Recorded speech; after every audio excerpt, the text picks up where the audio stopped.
3 miles south of Washington, D.C., this high-security hangar inside Marine Corps Base Quantico is called the Cage. It's home to the fleet of unmistakable white-topped aircraft, the helicopters assigned to fly the president, known as Marine One. Not a single helicopter, but more than 30 aircraft in all.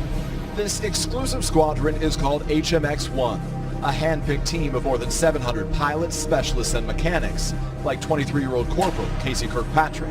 Among the things you check is the door. Yes, this is very important. The president sits right on the other side of this door. Today, Marine One flies President Obama across the country and around the world. 137 trips last year alone.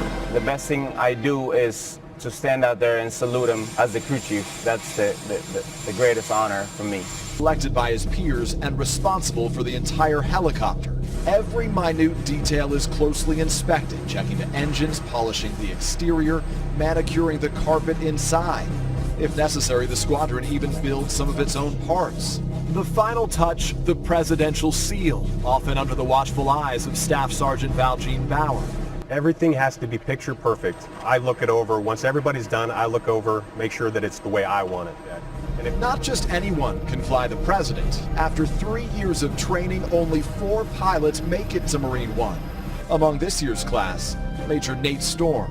There's so much riding on that. You know, the most powerful man in the world is riding in the back. That training includes hours inside a flight simulator that challenges pilots to execute a precise landing at one of the world's most famous addresses. Major Storm briefly handed me the controls. But nothing compares to the real thing. Marine One flies roughly 200 feet above the ground, confined to a narrow flight path winding around some of the capital's iconic landmarks. And as routine as it may seem, pilots rehearse each flight before picking up the president.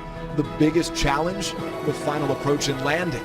Surrounded by trees on both sides, pilots say it's like flying between skyscrapers. Marine One must line up perfectly with 3 red discs on the grass, putting it on the boards, pilots call it, all with cameras rolling and the world's most powerful passenger on board.